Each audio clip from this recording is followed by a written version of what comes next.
रीति शब्द का प्रयोग निश्चित प्रणाली, ढंग और नियम के अर्थ में होता है। अतः रीति काल से अभिप्राय हिंदी साहित्य के उस काल से है जिसमें निश्चित प्रणाली के अनुसार काव्य कला का विकास हुआ। भक्ति काल के बाद रीति काल का नाम आता है, जिसका समय संवत 1700 से 1900 तक माना जाता है। आचार्य रामचंद्र शुक्ल ने इस काल में रीति ग्रंथों का प्राचुर्य देखकर इसका नामकरण रीतिकाल किया है। निसंदेह रीतिकाल में चमत्कारपूर्ण कलाबाजी पूरी तरह देखी जा सकती है। इस काल में श्रृंगारिक विशेषताओं के साथ साथ कुछ वीररसपूर्ण काव्यगत विशेषताएं भी मिल जाती है। इस काल में भूषण जैसे वीर रस से सिद्ध कवि भी हो गए हैं।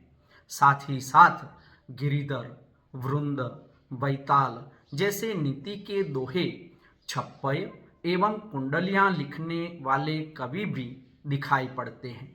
यही नहीं, इस काल की और एक प्रमुख विशेषता यह है कि इस काल में प्रबंध काव्य और चरित्र काव्यों की परंपरा भी बराबर चलती रही। रीतिकाल का साहित्य मध्यकालीन दरबारी संस्कृति का प्रतीक है। राज्याश्रय में पली इस श्रृंगारी कविता में रीति और अलंकार का प्राधान्य हो गया है। जो कवि दरबारी संस्कृति को त्याग सके, उनकी कविता में प्रेम की पुकार का स्वरूप रीति से मुक्त है। यहाँ रीतिकालीन साहित्य की मुख्य प्रवृत्तियां संक्षेप में बताने का यत्न किया गया है। सबसे पहले श्रृंगारिकता। श्रृंगार वर्णन रीति काव्य का प्रमुख प्रतिपाद्य है। आचार्य विश्वनाथ प्रसाद मिश्र ने इसलिए इस काल का नामकरण श्रृंगार काल किया है। यद्यपि रीतिकालीन कवियों का प्रमुख वर्ण्य विषय नायिका भेद, नखशिख, श्रृंगार रस, अलंकार आदि का लक्षण प्रस्तुत करना है, फिर भी उनके माध्यम से श्रृंगार का प्रतिपाद्य किया है। डॉक्टर नगेंद्र ने इसलिए कहा है कि सांचा चाहे जैसा भी रहा हो, इसमें डली श्रृंगारिकता ही युग के नैतिक पतन और दरबारी संस्कृति के कारण कवियों ने राजाओं की वासना पूर्ति के लिए श्रृंगार रस को मुख्य साधन बनाया। इस परिदृश्य में नारी पुरुष के लिए मात्र रतिभाव और काम भाव का आलंबन बनकर रह गई। रीतिकालीन काव्य में श्रृंगार के दोनों पक्ष, सप्रलंब श्रृंगार और विप्रलंब श्रृंगार का निरूपण मिलता है। संयोग श्रृंगार के चित्रण में कवियों ने नखशिख वर्णन, बारहमासा वर्णन आदि को प्रमुखता दी है। विप्रलंब पक्ष का वर्णन अनुभूतिजन्य न होकर चमत्कार प्रदान है। रीतिबद्ध कवियों में जहाँ श्रृंगार वर्णन में रसिकता और कामुकता प्रबल दिखाई देती है, वही रीति मुक्त कवियों की रचनाओं में प्रेम का रूप स्वच्छंद और उदात्त है। दर्शन, श्रवण, स्पर्श और संलाप आदि भावों को हाव अनुभाव के रूप में व्यक्त किया गया है। बिहारी ने लिखा है, बतरस लालच लाल की मुरली दरी लुकाए, सौह करे बोहन हंसे दैन कहे नटी जाए। वियोग श्रृंगार में पूर्वाराग, मान, प्रवास और करुण आते हैं। प्रायः सभी रीतिकालीन कवियों ने वियोगिनी की दिशाओं का अर्थात 10 दशाओं का मनोरम वर्णन किया है। गणानंद ने तो लिखा है कि तब तो छवि पीवत जीवत है, अब सोचन लोचन जात जरे, हित पोष के तोषसु प्राण पले, बिललात महादुख दोष बरे, गण आनंद मित सुजान बिना, सब ही सुख साज समाज टरे, तब हार पहार से लागत है अब आनी के बीच पहाड़ परे। नारी सौंदर्य का चित्रण। रीतिकाल में नारी के रूप चित्रण को बहुत महत्व दिया गया है। आचार्य हजारी प्रसाद द्विवेदी ने लिखा है, श्रृंगारकालीन काव्य में नारी कोई व्यक्ति या समाज के संगठन की इकाई नहीं है, बल्कि सब प्रकार की विशेषताओं के बंधन से यथासंभव मुक्त सविलास का एक उपकरण मात्र है। देव ने लिखा है कि कौन गने पुरवन नगर, कामिनी एकई रति, देखत हरय विवेक को, चित्त हरय करी प्रीति। उस समय जीवन की सामान्य घटनाओं को भी नायक नायिका के माध्यम से बड़े ही रसीले और श्रृंगार परक ढंग से प्रस्तुत किया जाता था। एक दोहा इस तथ्य के परिणाम के लिए पर्याप्त होगा, जिसमें वर्षा ऋतु में फिसल जाने वाली घटना को श्रृंगार एवं कामुक भाव में प्रस्तुत किया गया है। एक सखी दूसरी सखियों से कह रही है, हम सखी दो ऐसे फिसले, वो बये ऊपर मैं बई नीचे। एक और उदाहरण है, सेज है सुराही है, सुरा और प्याला है, सुबाला है, दुशाला है, विशाला चित्रशाला है। ऐसे भाव वाली रचनाओं को ही देखकर उस समय की नारी की स्थिति और श्रृंगार प्रधान विलासी भावना का पता चलता है। आगे की विशेषता है आलंकारिकता। रीतिकालीन काव्य में अलंकार प्रयोग का बाहुल्य है। इसी विशेषता को आधार बनाकर मिश्र बंधुओं ने इस काल का नाम अलंकृत काल रखा था। कविता का प्रमुख विषय श्रृंगारिकता होने के कारण उसे सजाना संवारना अनिवार्य हो गया। इसलिए कवियों ने अलंकारों का प्रयोग प्रचुर मात्रा में किया है। इस युग में अलंकारों का प्रयोग इतना हुआ है कि वह काव्य का साधन न होकर साध्य बन गया। परिणाम स्वरूप काव्य का अभिप्रेत अर्थ ही स्पष्ट नहीं हो पाता है। यह दोष रीतिकालीन साहित्य में प्रायः दिखाई देता है। केशवदास के अनुसार अलंकार के बिना काव्य हो ही नहीं सकता। वे लिखते हैं, यद्यपि सुजाति सुलक्षणी, सुबरन सरस सुवृत्त, भूषण बिनून बिराजई, कविता बनिता मित्त। यही कारण है कि आचार्य रामचंद्र शुक्ल ने केशवदास को कठिन काव्य का प्रेत माना है। इस काल में वीर काव्य के रचयिता भूषण की कविता में अलंकारों की प्रधानता स्पष्ट है। उन्होंने अतिशयोक्ति के माध्यम से छत्रपति शिवाजी और वीर छत्रसाल की वीरता का वर्णन किया है। रीतिबद्ध कवियों ने तो कहीं कहीं अलंकारों को जबरन ठूंस दिया है। आगे की विशेषता है नीति, भक्ति एवं लोक जीवन का चित्रण। रीति काव्य में भक्ति और नीति संबंधी सूक्तियां भी पर्याप्त है, पर इनके आधार पर इन कवियों को न तो भक्त कह सकते हैं और न उन्हें राजनीति निष्णात। इस बात का भिखारीदास की नीचे दी गई पंक्तियों में स्पष्ट संकेत है। रिजी है सुकवि जो, तो जानो कविताई, न तो राधिका कन्हाई, सुमिरन को बहानो है। रीतिकालीन रचनाकारों का मुख्य प्रतिपाद्य तो श्रृंगार रस ही रहा, परंतु उनकी रचनाओं में माधुर्य, भक्ति तथा लोक जीवन की नीति संबंधित रचनाएं भी मिलती है, लेकिन उनकी संख्या बहुत कम है।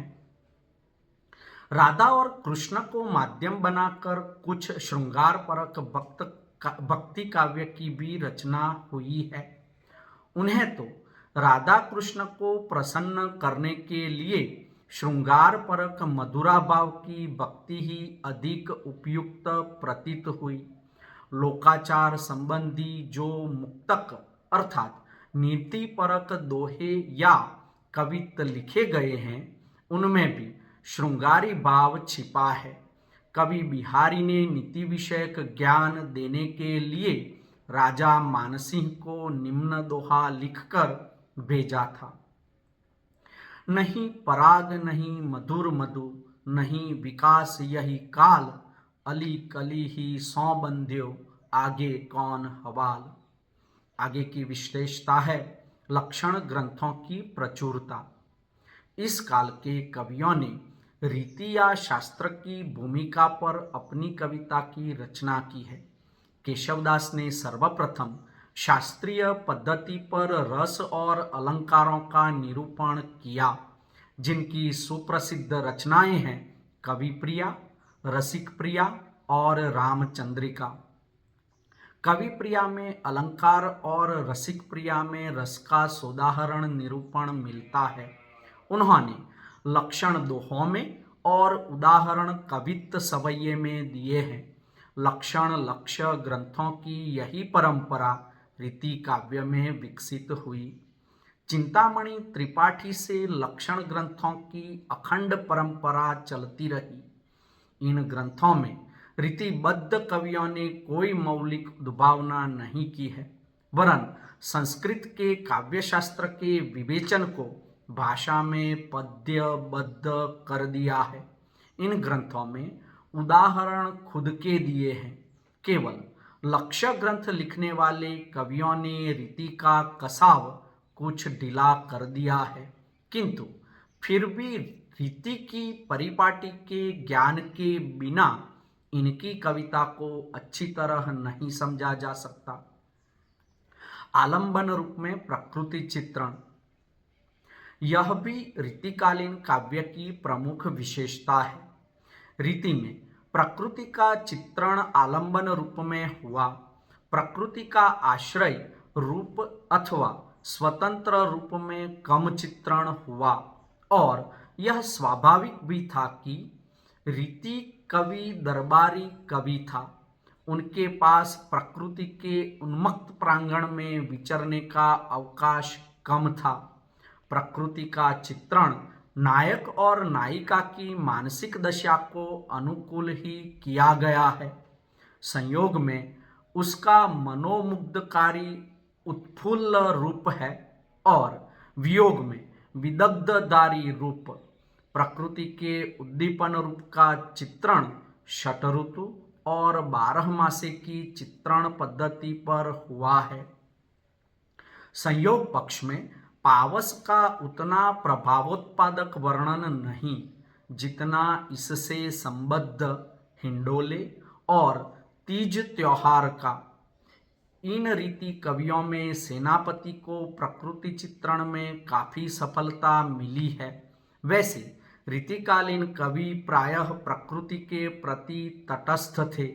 रीति काव्य में प्रकृति के संश्लिष्ट चित्र नहीं मिलते हैं। वीर रस की कविता, श्रृंगार के साथ साथ इस काल में कुछ वीर रस की भी उत्कृष्ट रचनाएं हुई जो अपना विशेष महत्व रखती है। उसके विषय में प्रस्तावना में कुछ बताया है। भारतीय जनता ने मुगलों के अत्याचारों से पीड़ित होकर इनके विरुद्ध सिर उठाया। कविवर भूषण ने अपने उत्कृष्ट वीर काव्य का आलंबन छत्रपति शिवाजी को बनाया। यथा तेज तम अंश पर कान्ह जिमी कंस पर, त्यों मलेच्छ वंश पर शेर शिवराज है। भूषण, लाल, सुदन, पद्माकर आदि कवियों ने वीर रस की कविता का सृजन किया। केशवदास, मतीराम आदि कवियों ने भी वीर रस की शास्त्र सम्मत कविता प्रस्तुत की है। पराश्रयिता की भावना, रीति कवि एवं आचार्य का व्यक्तित्व आजीविका और भावाभिव्यक्ति के लिए आश्रयदाता की कृपा दृष्टि पर अवलंबित है। उनके द्वारा किए गए नायिका भेद तथा उसके विस्तार प्रसार में उनकी निजी स्फुरण की न्यूनता है, जिसका कारण उनकी पराश्रयिता भावना ही है। विविध मुखी साहित्य। रीतिकाल भारतीय संस्कृति और साहित्य का पुनरुत्थान काल है।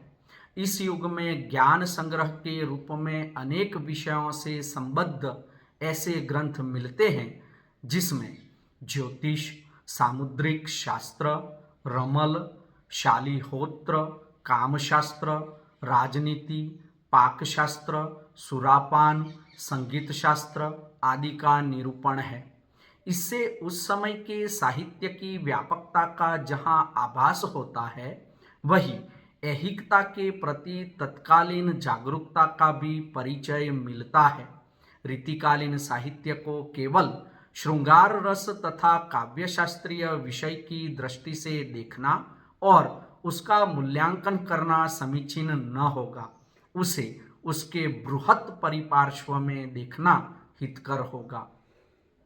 हिंदी गद्य साहित्य का निर्माण। रीतिकाल में गद्य लेखन का कार्य भक्ति काल की अपेक्षा अधिक हुआ है। इस युग में प्राप्त ब्रज और राजस्थानी का गद्य निश्चित रूप से समृद्ध एवं प्रचुर है। इस काल में खड़ी बोली, दक्षिणी हिंदी और मैथिली में भी गद्य लेखन का कार्य अधिक सक्रिय रहा। खड़ी बोली गद्य के प्रारंभिक निर्माता इंशा अल्लाह खां, सदा सुखलाल, सदल मिश्र और लल्लूलाल तथा उनके पूर्ववर्ती लेखक राम प्रसाद निरंजनी रीति युग की देन है। अतः रीति युग को आधुनिक हिंदी गद्य के विविध रूपों का प्रस्फुटन काल कहा जा सकता है।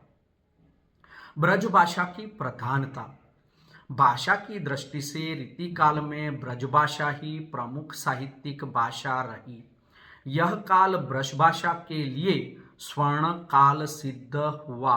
भक्ति काल में इसकी सीमा जहाँ कृष्ण भक्ति काव्य तक सीमित रही, वहीं रीतिकाल में पूर्ण रूप से काव्य भाषा के रूप में प्रतिष्ठित हो गई। इसकी लोकप्रियता का अनुमान इस बात से लगाया जा सकता है कि ब्रज के बाहर के कवियों ने भी अपनी रचना ब्रजभाषा में की। यह भाषा लगभग 200 वर्षों तक हिंदी साहित्य में मुख्य साहित्यिक भाषा बनी रही। यही कारण है कि आधुनिक काल में ब्रजभाषा बनाम खड़ी बोली जैसा आंदोलन आरंभ हो गया। इस युग की भाषा में फारसी का प्रभाव भी देखने को मिलता है। इसका मुख्य कारण सत्ता में मुसलमान शासकों का होना तथा दरबारी परंपरा थी। रीतिबद्ध कवियों में ब्रजभाषा का सुंदर रूप देव में दिखाई देता है। बिहारी आदि अन्य रीतिबद्ध कवियों की ब्रजभाषा पर प्रादेशिक भाषाओं की छाप है। बिहारी की भाषा में राजस्थानी, बुंदेलखंडी, अवधी इत्यादि के प्रयोग मिलते हैं। पंडित विश्वनाथ प्रसाद मिश्र ने लिखा है, गणानंद और ठाकुर ने ब्रजभाषा को बहुत शक्ति दी है। ब्रजभाषा का इन कवियों ने परिमार्जन करके तत्सम शब्दों का प्रयोग करके उसे सुसंस्कृत एवं शक्तिशाली बनाया और 200 वर्षों तक हिंदी साहित्य क्षेत्र में एक छत्र राज्य करती रही। शैली की दृष्टि से यह युग महत्वपूर्ण है। रीतिकाल की शैली कविता के विषय के अनुरूप ही थी। इस काल में मुक्तक शैली की प्रधानता थी। प्रबंध शैली में अनेक काव्य लिखे गए, किंतु रामचंद्रिका के अतिरिक्त दूसरे प्रबंध विशिष्ट न बन सके। रीतिबद्ध कवियों की चतुराई मुक्तक शैली में ही प्रकट हुई है। इन कवियों में दोहा, कवित्त और सवैया का प्राधान्य रहा। प्रायः रीति कवि ने अपने काव्य में मध्यकालीन साहित्य की वर्णन शैली का प्रयोग किया है। निष्कर्षतः कह सकते हैं कि रीतिकालीन साहित्य की सामान्य प्रवृत्तियां भौतिकवादी दृष्टिकोण से युक्त है, जिनमें श्रृंगारिकता, आत्म प्रदर्शन, विलासिता तथा जिजीविषा की भावना देखी जा सकती है।